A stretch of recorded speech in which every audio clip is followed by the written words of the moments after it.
శ్రీరంగం శ్రీరంగనాథుడు రంగనాయకి అమ్మవారితో కొలువైనున్న వైష్ణవ దివ్యక్షేత్రం.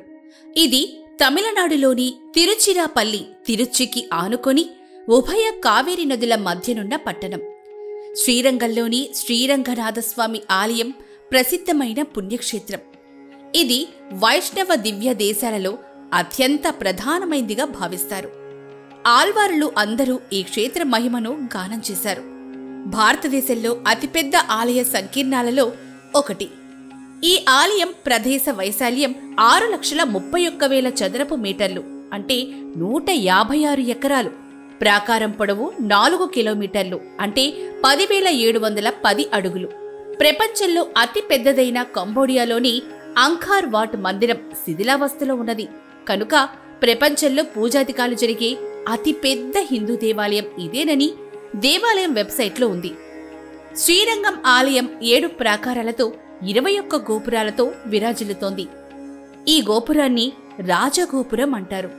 దీని ఎత్తు 236 అడుగులు, అంటే 72 మీటర్లు. ఇది ఆసియాలోని అతిపెద్ద గోపురం. కావేరీ నది తీరాన 3 ప్రసిద్ధ రంగనాథ ఆలయాలున్నాయి. అవి ఆదిరంగడు, మైసూరు సమీపంలో శ్రీరంగపట్టణంలోని రంగనాథస్వామి మందిరం. మధ్య రంగడు, శివ సముద్రంలోని రంగనాథస్వామి మందిరం. శ్రీరంగము ఉభయ కావేరీ నదుల మధ్యన గల ఒక ద్వీపము. సప్త ప్రాకారములతో 15 గోపురములతో విలసిల్లు భూలోక వైకుంఠము. శ్రీరంగము ప్రధానమైనది. శ్రీరామకృష్ణాది విభావతారములకు క్షీరాబ్దినాథుడు మూలమని, అర్చావతారములకు శ్రీరంగనాథుడే మూలమని ఆల్వారులు విశ్వసిస్తారు. మన పెద్దలు ప్రతిదినం శ్రీమన్ శ్రీరంగ శ్రీయ వనపద్రవాం అనుదినం సంవర్ధయ అని అనుసంధానం చేస్తూ ఉంటారు. 10 మంది ఆల్వార్లు, ఆండాల్, ఆచార్యులు అందరూ సేవించి ఆనందించి తరించిన దివ్యదేశం. వైవస్వత మనువు కుమారుడు ఇక్ష్వాకు మహారాజు. ఆయన బ్రహ్మను గూర్చి తపస్సు చేశాడు. బ్రహ్మ ప్రీతి చెంది తాను ఆరాధిస్తున్న శ్రీరంగనాథుని ఇక్ష్వాకు మహారాజునకు ప్రసాదించాడు. ఆరాధన ఇక్ష్వాకు మహారాజు నుండి శ్రీరామచంద్రుడి వరకు కొనసాగింది. శ్రీరామ పట్టాభిషేకం తరువాత విభీషణుడు శ్రీరామ వియోగమును భరింపజాలక లంకకు మరలలేకపోయాడు. ఆ సమయమున శ్రీరామచంద్రుడు తమకు మారుగా శ్రీరంగనాథుని విభీషణునికి ప్రసాదించాడు. విభీషణుడు సంతుష్టుడై లంకకు పయనమయ్యాడు. లంకకు పయనమైన విభీషణుడు శ్రీరంగనాథునితో ఉభయ కావేరి మధ్య భాగమును చేరే సమయానికి సంధ్యా సమయమైంది. విభీషణుడు స్వామిని అక్కడ ఉంచి సంధ్యావందనం చేసి తిరిగొచ్చాడు. తిరిగొచ్చిన విభీషణుడు శ్రీరంగనాథుడు ప్రణవాకార విమానంలో అక్కడే ప్రతిష్ఠితం కావడం చూసి విచారించాడు. శ్రీరంగనాథుడు విభీషణుని ఊరడించి రాత్రి భాగమున శ్రీ విభీషణుని పూజనందుకుంటానని అనుగ్రహించాడు. ఇచ్చట గర్భాలయంలో శయనించియున్న మూర్తికి పెరియ పెరుమాళని పేరు. ఉత్సవమూర్తికి నెంబురుమాళ్ళని పేరు. ఒకానొక సమయమున తురుష్కుల వలన ఉపద్రవం ఏర్పడగా శ్రీరంగనాథుల ఉత్సవమూర్తిని చంద్రగిరి ప్రాంతానికి చేర్చారు. ఆ సమయంలో మరియొక అర్చామూర్తిని ఉత్సవమూర్తిగా ప్రతిష్ఠించారు. ఆ విధంగా కలాపకాలమున వేంచేసి ఉత్సవాదులు స్వీకరించిన మూర్తిని తిరువరంగా మాళిగయ్యారని అంటారు. పెరియాల్వార్ తన ముముక్షుప్పడి గ్రంథంలో సర్వేశ్వరుని కళ్యాణ గుణములను విశదీకరించి ఈ తిరుకల్యాణ గుణములన్నీ కూడా మనకు నెంబురుమాల్ విషయంలో ఉన్నాయని ప్రస్తుతించుటచే ఉత్సవమూర్తికి నెంబురుమాల్ అని పేరొచ్చింది. వారు శ్రీరంగనాథుని సౌందర్యమును అభివర్ణించాడు. శ్రీ పరాశర భట్ట స్తుతి. బంగారు స్తంభాలు. గర్భాలయంలో శ్రీరంగనాథుని ఎదుటగల బంగారు స్తంభాలకు తిరుమలై తూణ్ అని పేరు. నంబెరుమాళ్ల సౌందర్యం సముద్రంలో పడి కొట్టుకొని పోవారిని నిలువరించి స్తంభాలుగా వీనిని పేర్కొంటారు. స్వామి ప్రసాదములు ఆరగించు ప్రదేశానికి గాయత్రి మంటపము అని పేరు. గర్భాలయమునకు ముందుగల ప్రదేశము చందన మంటపము. గర్భాలయ ప్రదక్షిణకు తిరువణ్ణాళి ప్రదక్షిణమని పేరు. మొదటి ప్రాకారం. మొదటి ప్రాకారంలో ద్వారపాలకులు, యాగశాల, విరజబావి, సేన మొదలియార్ సన్నిధి, పగల్పత్తు మండపం, చిలకల మండపం, కన్నన్ సన్నిధి ఉన్నాయి. ఇక్కడ గల చిలుకల మండపం నుండి విమానముపై గల పరవాసుదేవుళ్లు దర్శించాలి. రెండవ ప్రాకారం. ఈ గోపుర ద్వారమునకు ఆర్యభట్టాల్ వాసెల్ అని పేరు. ఈ ప్రాకారములోనే పవిత్రోత్సవ మండపం ఉంది. ఈ మండపంలో హయగ్రీవులకు సరస్వతీదేవికి సన్నిధులు ఉన్నాయి. రెండవది ఉల్కోడై మంటపం. దీనికి దొరమండపము అని పేరు కూడా కలదు. విరజా మండపము. దీని కింద విరజా నది ప్రవహిస్తూ ఉంటుందని పెద్దలంటారు. నాలుగవది వేద విన్నపం అభ్యర్థన జరుగు మండపం. పరమపద వాసల్, తిరుమడపల్లి, ఊంజల్ మండపం, ధ్వజారోహణ మండపం ఉన్నాయి. ఇచ్చట స్తంభంపై ఉన్న వినీత ఆంజనేయ స్వామి వరాలను ప్రసాదించగలిగిన శక్తివంతుడు. మూడవ ప్రాకారం. ఈ ప్రాకారమునకు ఆలినాడం తిరువీధి అని పేరు. ఈ వీధిలో గరుత్మంతుని సన్నిధి ఉంది. దీనికి వెలుపల వాలి సుగ్రీవుల సన్నిధులున్నాయి. నమ్మాళ్వార్ల సన్నిధి ఈ ప్రాకారంలోనే ఉన్నాయి. ప్రాకారమునకు ఎడమ భాగమున ధాన్యం కొలిచే మండపం కూడా ఉంది. దీని ప్రక్కనే నంజియార్ సన్నిధి ఉంది. ఉగ్రాణము పైన పట్టాభిరామన్ సన్నిధి, మొదలాళ్వార్ల సన్నిధి, చంద్ర పుష్కరిణి, పొన్న వృక్షము, దీని వెనుక వేదవ్యాసర్ సన్నిధి, వరాహ పెరుమాళ్ కోయిల్, వరదరాజస్వామి సన్నిధి, కిల్ పట్టాభిరామన్ సన్నిధి, వైకుంఠనాథన్ సన్నిధి, తిరుమణల్ వెలి అంటే ఇసుక బయలు, తిరుమలికై ఆళ్వార్ల సన్నిధి, శ్రీబండారము, సూర్య పుష్కరిణి, తిరుక్కచ్చినంబి సన్నిధి ఉన్నాయి. నాల్గవ ప్రాకారము. ఈ ప్రాకారమునకు అకలం కనాట్టాళ్వాన్ తిరుచి అని పేరు. ఈ ప్రాకారం లోపల కుడిపక్క కూరత్తాళ్వాన్ సన్నిధి ఉంది. శ్రీ పరాశర భట్టర్ సన్నిధిలో వారి శ్రీపాదములందు నంజియార్ ప్రతిష్టమై ఉన్నారు. లక్ష్మీనారాయణులు అమృత కలసహస్తులైన గరుడాళ్వార్ సన్నిధి ఉంది. ఎడమ చేతి ప్రక్క బజారు దాటిన పిమ్మట నాదముని సన్నిధి ఉంది. దీనికి బయట కంబనాట్టాళ్వాన్ మండపము ఉంది. ఈ ప్రాకారంలో శ్రీరంగ విలాసము ఉంది. దీనిపై తిరుమంత్రము, ద్వయము, చరమశ్లోకములు, శ్రీకృష్ణ, శ్రీవరాహ, శ్రీరామ అవతరించిన విధంగా చిత్రించబడి ఉంది. విజయస్తంభం.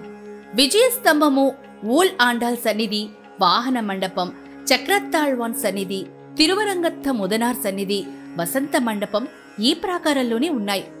శ్రీరంగ నాచ్చియార్ సన్నిధియు ఈ ప్రాకారంలోనే ఉంది. ఈ సన్నిధి ముఖమండప స్తంభంపై తిరువెల్లరై పుండరీకాక్షుడు ప్రతిష్టమై ఉన్నాడు. మీనమాంసం పంగుని ఉత్తర నక్షత్రమున శ్రీరంగ నాచ్చియార్తో శ్రీరంగనాథులు వేంచేసి ఉన్న సమయమున ఉడయరులు శరణాగతి గద్యను విన్నవించిన స్థలము శరణాగతి మండపం ఉంది. మేటలలిగియ సింగర్ సన్నిధి, ధన్వంతరి సన్నిధి, ఇందుకొడి మాన్రువాసల్ అంటే 5 గుంటలు 3 ద్వారాలు, శ్రీనివాస పెరుమాళ్ సన్నిధి ఈ ప్రాకారంలోనే ఉన్నాయి. ప్రతి సంవత్సరం రాపత్తు 10 దినములు శ్రీరంగనాథులు కొలువు తీరు 1000 కాళ్ల మండపం ఈ ప్రాకారంలోనే ఉంది. దీనికి 1000 కాళ్ మండపం అని పేరు. సహస్రస్తూప మండపం. ఈ మండపంలోనే స్వామి వేంచేసి ఉండే స్థలానికి తిరుమామణి మండపం అని పేరు. శేషరాయన్ మండపం. ఈ ప్రాకారంలో ఉన్న శేషరాయన్ మండపంలో ఒక పక్క దశావతారములు, మరి ఒక పక్క కోదండరామ సన్నిధి ఉన్నాయి. దాని పక్కన లోకాచార్యుని సన్నిధి, సోదరులు అళగియ మనవాళ్ల పెరుమాళ్ నాయనార్ సన్నిధి, పార్థసారథి సన్నిధి ఉన్నాయి. పరివార దేవతలు. 4వ ప్రాకారం. ఈ ప్రాకారంలో ప్రధానమైన మరియొక్క సన్నిధి ఉడయవర్ అంటే రామానుజనుల సన్నిధి. ఇచ్చట ఉడయవర్ తానాన తిరుమేనిగా వేంచేసి ఉన్నారు. పవిత్ర శరీరం తానే అయినా ఇది ఒకప్పటి వసంత మండపం. ఇక్కడ ఉడయవరులు భక్తుల హృదయమున వేంచేసి ఉండటాన్ని మణవాళ్ల మామునులు అని అభివర్ణించారు. ఈ సన్నిధిలో ఆళవందార్, పెరియనంబి సన్నిధులు ఉన్నాయి. వరదరాజస్వామి సన్నిధి పక్కనే ఉంటుంది. ప్రతిదినం ఉదయం 9 గంటల సమయంలో స్వామి సన్నిధిలో సాత్తు మురై సేవ జరుగుతుంది. ఈ ప్రాకారంలో వీరాంజనేయ స్వామి, విఠల్ కృష్ణన్, తొండరడి, పొడియాల్వార్ ఉన్నాయి. 5వ ప్రాకారం. ఈ ప్రాకారమునకు ఉత్తర వీధి యని అని పేరు. మకర, త్రై, మీన, పంగుని మాసంలో జరుగు బ్రహ్మోత్సవాల్లో శ్రీరంగనాథులు ఈ వీధుల్లో వేంచేస్తారు. మకర మాస పుష్యమి నక్షత్రమున నంబెరుమాళ్లు ఉభయన్నాచ్చిరియార్లతో తిరుత్తేరుపై వేంచేస్తారు. ఈ ప్రాకారంలో ఉత్తమ నంబి, తిరుమాళిగ, శ్రీరంగనారాయణ జీయర్ మఠం, ఆచార్య పురుషుల తిరుమాళిగలు, మనవాళ్ల మామునుల సన్నిధి ఉన్నాయి. 6వ ప్రాకారము. ఈ ప్రాకారమునకు చిత్రవీధి అని పేరు. మేషమాస అంటే చిత్రి బ్రహ్మోత్సవంలో నంబెరుమాళ్లు ఈ వీధులలో ఊరేగుట చేత ఈ వీధికి చిత్రవీధి అని పేరొచ్చింది. ఆళ్వార్లు తిరునక్షత్రముల యందు ఈ తిరువీధుల్లో ఊరేగించబడతారు. ఉత్తరమాడ వీధిలో వేదాంత దేశికర్ సన్నిధి, జగన్నాథన్ సన్నిధి, తూర్పు చిత్రమాడ వీధిలో రథం, పెరియనంబి, కూరత్తాళ్వాన్, మొదలియాండాన్, తిరుమాలిగలు, వానమామలై జీయర్ మఠం ఉంటాయి. దక్షిణ ప్రాకార వీధి మధ్యలో 5 అడుగుల లోతులో పాతాళకృష్ణన్ సన్నిధి ఉంది. 7వ ప్రాకారం. ఈ ప్రాకారమునకు అడయవళ్ళంజాన్ వీధి అని పేరు.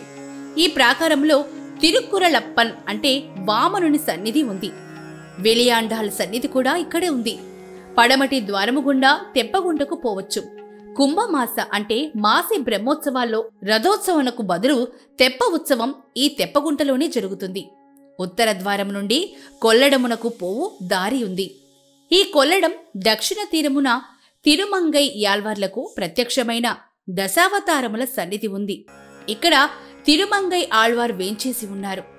ఈ కొల్లడమందు తిరుమంగై ఆళ్వార్ పడిత్తురై, ఆళవందార్ పడిత్తురై ఉన్నాయి. పడమటి ద్వారా సమీపంలో కాటలిగియ సింగర్ సన్నిధి ఉంది. ఇది శ్రీ వచనభూషణ మవతరించిన స్థలము. దక్షిణ గోపురము ద్వారా కావేరి నదికి పోవచ్చు.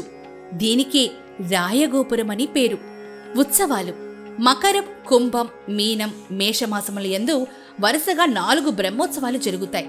మకర మాసమున పునర్వసు తీర్థోత్సవముగా బ్రహ్మోత్సవము జరుగుతుంది.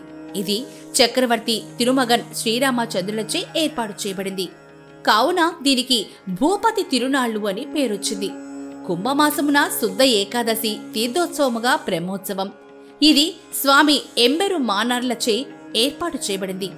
ఇక మీనమాసమున ఉత్తరా నక్షత్రము తీర్థోత్సవముగా బ్రహ్మోత్సవము. ఇది చతుర్ముఖ బ్రహ్మచే జరిపింపబడింది. దీనికి ఆది బ్రహ్మోత్సవమని పేరు. మేషమాసమున రేవతి అవసాన దినముగా బ్రహ్మోత్సవము. దీనికి విరుప్పన్ తిరునాళ్లు అని పేరు. ఇవే కాక అధ్యనోత్సవము పగల్పత్తు రాపత్తు తప్పక సేవింపదగినది. ధనుర్మాసము ధనుశుద్ధ ఏకాదశి నాటి వైకుంఠ ద్వార దర్శనము సేవింపదగినది. ఇంకను ఉగాది, విజయదశమి ముండగు ఉత్సవాలు కూడా జరుగుతాయి. ఇక్కడ ప్రతి నిత్యము ఉత్సవ సంరంభమే.